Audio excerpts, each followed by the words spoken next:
A very uncomfortable truth that it's been taking me a long time to comprehend is the mere fact that woman was made for man. I know. Now, I knew this, when I first heard it 6 years ago when I was 18. I read it in a book. It's in the Bible, it's in the Quran, if you study either of those books. And as a student in the Nation of Islam, of the Honorable Minister Louis Farrakhan and the teachings of the Muslim Prophet Muhammad, I've heard it a lot, but I didn't really internalize it. Because it's just like, I need repetition. I'm the type of person who needs to be told things multiple times for me to get it, for it to click. But women was made for man. And emotions aside, there is nothing we can do about that. Now, before I get into what I want to talk about today, let's listen to this clip of the Honorable Louis Farrakhan, because no better person to explain this than him. Listen now. The Honorable Elijah Muhammad said that her very nature, and it's in the Quran and it's in the Bible too. Allah says of a woman that the woman is created to give peace and quiet of mind to the man. In another place it said she's created as a consoler for him. For him. I know you feminists don't like that. But you cannot argue. You're not created in a vacuum. You're created for a purpose. And whether you like it or not, he created you for the man. Take it or leave it alone. You can't be happy without a man. Even if you're a lesbian, underneath all of that, you're looking for a man.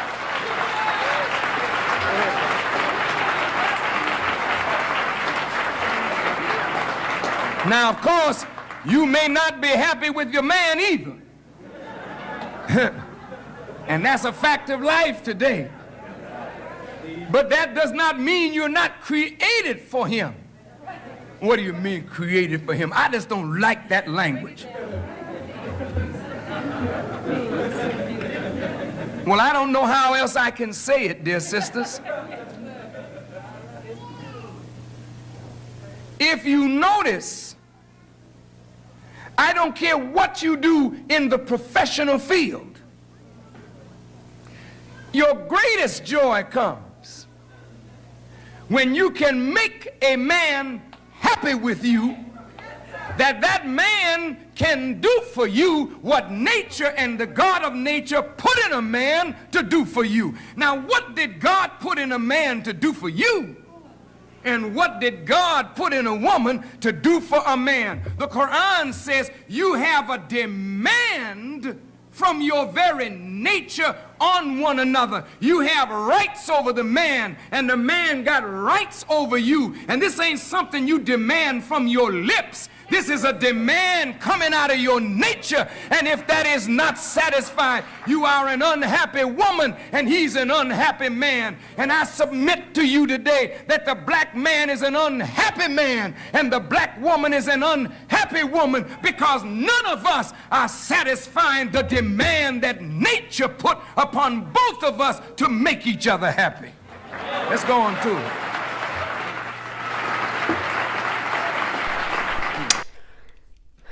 Heavy words, heavy clip. I'm probably drop the link to that full clip below. It's a part of a series of clips that are mashed together. But if you want to check out the full thing, I'll put it below so you can go find it. So I want to play that clip because if you are not familiar with the Honorable Minister Louis Farrakhan, that's who that is. That's who that was. He speaks on this subject frequently, a lot. In a lot of lectures. He has full lectures when he explains this very topic and subject. And I've listened to him many, many, many times because I just love everything that man says about women. It just clicks with me. It just, chef's kiss. It just makes sense. However, when I read or I came across this specific clip or this specific video, and I heard that, I heard what he said, just clicked for me. And I came to this realization earlier in life. Like I said, I think it was like 18. Information came to me. I received it. However, it's one thing to receive some kind of information like this, like ground shaking, earth shattering concept like that. But it's another thing for your psyche to receive that kind of information, meaning that not only you hear it and you know it, but you believe it. And because you believe it, you start acting out on your belief. It took me 6 years. Since 2000, I was 18 when I first got the information. I'm 24 now. 6 years to finally realize that, yes, I was made for a man. I belong to God, of course. I don't belong to no man. I'm his. Rabbil Alameen's. But he, God, created a woman for man. And it's a whole nother story or topic to talk about how the woman was even brought to creation. And I can do a whole video on that if you all want me to. But we were ultimately created for man. And it's one thing to read about that in the Bible. It's one thing to read about it in the Holy Quran. But when you actually study yourself, if you are a woman, and I assume you are a woman if you're watching this, when we actually study ourselves, like our true selves, and a lot of times our true selves is who we were when we were little girls or teenagers, because a lot of times, unfortunately, we were tainted and we were influenced by the world to be other than ourselves, or we shy away from who we were born to be, as little girls. So think back to when we were little girls. And we had positive men in our life, aka a positive and good father. I know that's also a rarity. So unfortunately, women grow up with a misconceived perception of men or a damaged perception of men. But let's say you grew up with a wonderful father, a wonderful man in your life. And even if you can't recall your childhood for whatever reason, think about your little girls, your daughters, your nieces, your nephews. I mean, not your nephews, but your nieces, little girls in your life. Little girls love their fathers. It's just like innate for you to want to please your father, and not like in a negative way, but make him happy. You don't want to do things that's going to make him upset. You don't want to do things that's going to have him think that you are other than, who you really are. Like, I don't know if you've ever witnessed this or if you experienced this yourself, but being a daughter to a father who is a relatively good man, you want to make sure that you are right by that man, that you make that man happy however you can, and unfortunately in the world we live in, a lot of men, underdeveloped men, take that pure love that a little girl has for her father and they do something with it that traumatizes and ruins that woman's perception of life and womanhood for the rest of her life until divine intervention comes in and she heals and grows from that. But unfortunately, that's something that happens. But if you look at a little girl and her father, and even a little girl and her brothers, they just love them. And I can speak for myself. I love my brothers. Specifically, I have a brother who came like 12 months after me, 14, 16 months after I was born. So we're a year and a few months apart. And I've always loved my brother.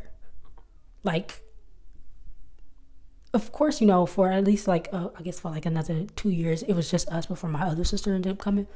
But I just always look up to my brother. I always felt like he was my older sibling, even though I was the oldest. I was born first, because he was the one who always be able to just get stuff easier and faster, even down to learning how to ride our bikes.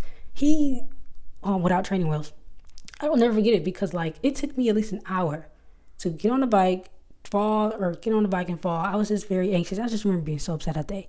But when my brother immediately got on his bike, he just took off. I will never forget that because I'm just like, dang, how did they get that so fast? But he's always been that way because, I don't know, that's just how he is. But I've always looked up to him in a sense because he's my brother. And the same thing with my new brother. He's now 10 years old. But when he was born, I kid you not, that was my son. I was obsessed. Not like in a crazy way, But that was my son. That was my little boy. Like, the love that I had for him showed in me that I genuinely do.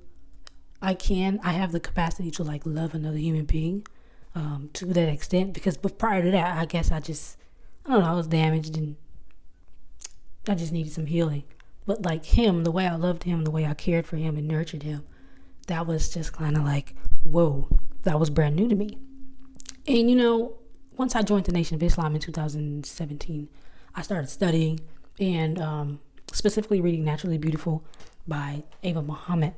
And I came across, she speaks about this a lot because, this actually acquainted me with my inner feminine, like what it means to be a natural woman and what that looks like. This book did a lot for that. But in that book, she talks about how Allah did not bless her with sons because she knows how in love and innate that love is for men or just the male species to her, because it's in her nature to do that. And reading that in that book really made me reflect over my, relationships with the other men in my life. For example, my father, my brother, and my little brother. But because that's like my nature. I don't know if y'all even know. Y'all know boy moms. There's some really weird boy moms out there. I know y'all know who I'm talking about. If you don't know one personally, you know somebody on the internet. Moms can be in love with their sons to the point where they baby their sons until adulthood. And unfortunately that delays and stunts the development of that child or that boy because he can't become a man if the mom is always babying him. But we see it all the time. But it's just in our nature to just love the male species. And it's in their nature too to love us. It's like, it's equal. Law of reciprocation, reciprocity, whatever it is. But it's like, it's in our nature to do so. Outside of the Bibles, Holy Qurans, outside of what people are saying, if we really just pay attention to our natures, nature tells us that there is something between us two that attracts each other. Science bears witness that the woman was made for the man. How so?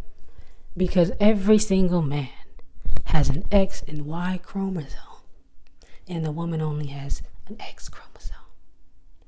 So it's only scientifically possible that the woman can come from the man and not vice versa. Of course, we reproduce men through reproduction, but that's only when the man gives us the correct chromosome. I believe that's what it is. If that's not correct, correct me. But it's only when the man gives you the right DNA or genetic makeup to produce a male. But we come from them. And it's like once you realize that and internalize that, things just start making sense. It's just the stars start aligning. Once you're acquainted with that, you realize, oh, that is my nature. What I need to do to get there. You start to take the steps to get to where you are in line with your nature. Because right now we're going against our nature. Being independent, not wanting any help, wanting to do everything ourselves. That's all against our nature. And we wonder why we're upset and we mad and we hate each other and we hate our lives. And that's what the minister was talking about in that clip that I shared. We're not happy because we're not living in our natures. And I just learned recently, it's not that I'm not happy. I'm happy. I'm very happy because I know that I'm at least striving to live in my nature. And the more I learn about myself, the more I'm striving to live in my nature, the happier I am, the more at peace I am. The more at peace I am and more content I am. And that's also why I believe I'm going to be married soon, because I know my nature.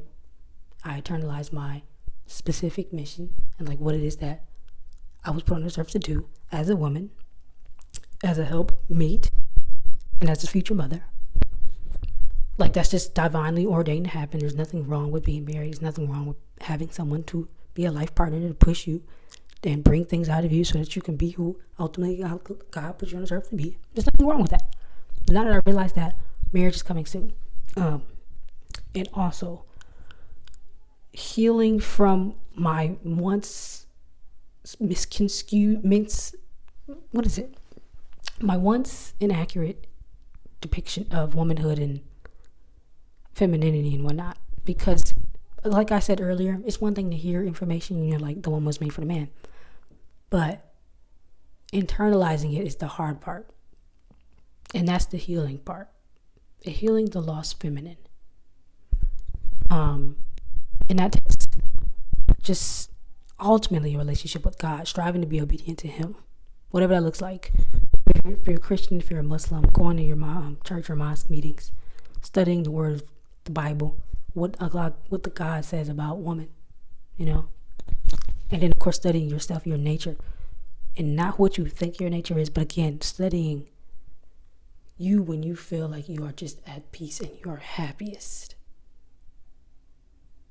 A lot of times it's back when we were little girls, but don't into that, and then do whatever you need to do to get back to that. Yeah, this was kind of all over the place, but that's all I wanted to say in this episode. Thank you guys for listening. We're on this journey to healing because I'm tired of being other than myself. I know y'all. I hope y'all are too, and that's maybe why you're watching this. Because truly and essentially, I am seeing slowly but surely that the more I am in tune with myself, the happier that I am. The more I'm in tune with God, and the more in tune I am with my feminine nature, the happier I am, and the more at peace I am, and the more I'm able to get done, because I'm in line with who I was made to be, and not who I think I'm supposed to be, and not who this world made me to be. So that's all. Thank you guys for tuning in. Thanks for listening. Catch you guys in the next episode. We're rocking this thing all 2024.